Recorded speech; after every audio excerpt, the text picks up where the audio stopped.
अच्छा, एक बात हमें ज़हन में रखनी चाहिए कि मर्दों के बाल गिरना और औरतों के बाल गिरने में ज़मीन आसमान का फ़र्क है। मर्दों में बाल गिरने की वजूहात बिल्कुल डिफरेंट है औरतों की निस्बत। मर्दों में सबसे बड़ी जो common cause of hair fall है वो तो है डायड्रोटेस्टोस्टेरोन, जिसे हम DHT कहते हैं। वो तकरीबन 95% काज ऑफ हेयर फॉल है, वही मेल पैटर्न बाल्डनेस बनाता है, जिसका एंड ट्रीटमेंट जो होती है वो हेयर ट्रांसप्लांट होती है।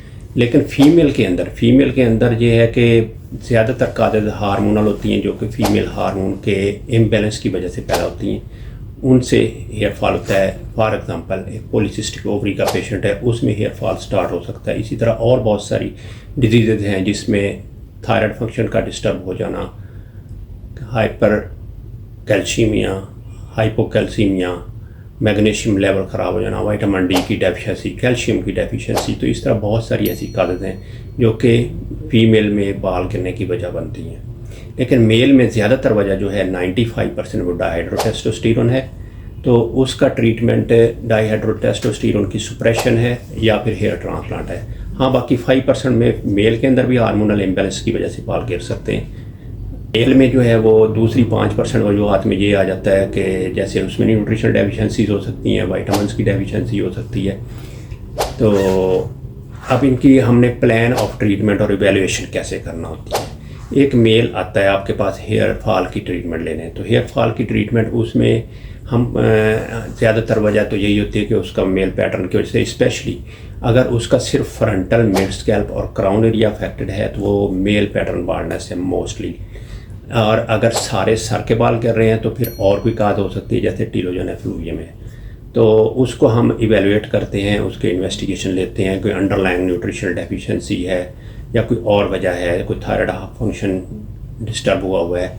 अगर ये सारी चीज़ें एक्सक्लूड हो जाए तो फिर पीछे होता है डायहाइड्रोटेस्टोस्टेरोन की वजह से जो बाल गिर रहे हैं, मेल पैटर्न बाल्डनेस, उसको इवेलुएट किया जाता है। और उस दौरान अगर हेयर फॉल जब हो रहा है तो उस वक्त तो हमारे पास ये सारी थेरापीज अवेलेबल हैं, जैसे कुछ स्प्रेज हैं, गोलियां हैं, PRP है। तो उस वक्त तक तो ये है। और अल्टीमेटली हमें उसका हेयर ट्रांसप्लांट की तरफ जाना पड़ता है, जिसमें आप उसकी परमानेंट जोन ऑक्सीपिटल एरिया से बाल लेते हैं, पीछे सर के पिछले हिस्से से, और उनको आगे लगाते हैं। जो फीमेल के अंदर है, अब फीमेल के हम डिस्कस करें तो उसमें सबसे बड़ी वजह जो है वो हार्मोनल इम्बैलेंस हो सकते हैं। स्पेशली एक प्रीमेनोपॉजल वीमेन है, उसमें हार्मोनल इम्बैलेंस हो सकता है। तो उसको हम उसके हार्मोन लेबॉरेटरी में टेस्ट कराते हैं। अगर उसके अंदर कोई डिफेक्ट हो तो फिर हम उसको रेफ़र करते हैं या एंडोक्राइनोलॉजिस्ट के पास या गायनेकोलॉजिस्ट के पास।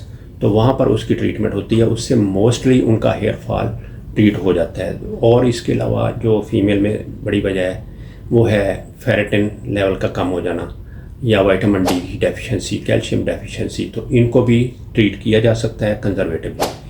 अगर ये सारी चीज़ें जब हम एक्सक्लूड कर लेते हैं, एक्सक्लूड होने से मुराद है कि ये चीज़ें कल्प्रिट नहीं है हेयर फॉल की, तो फिर वो फीमेल पैटर्न हेयर लॉस होता है।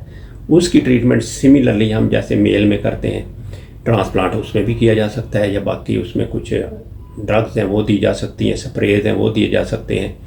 तो इस तरह से हम इवेलुएट करते हैं मेल और फीमेल पैटर्न हेयर लॉस को और उसको ट्रीट करते हैं।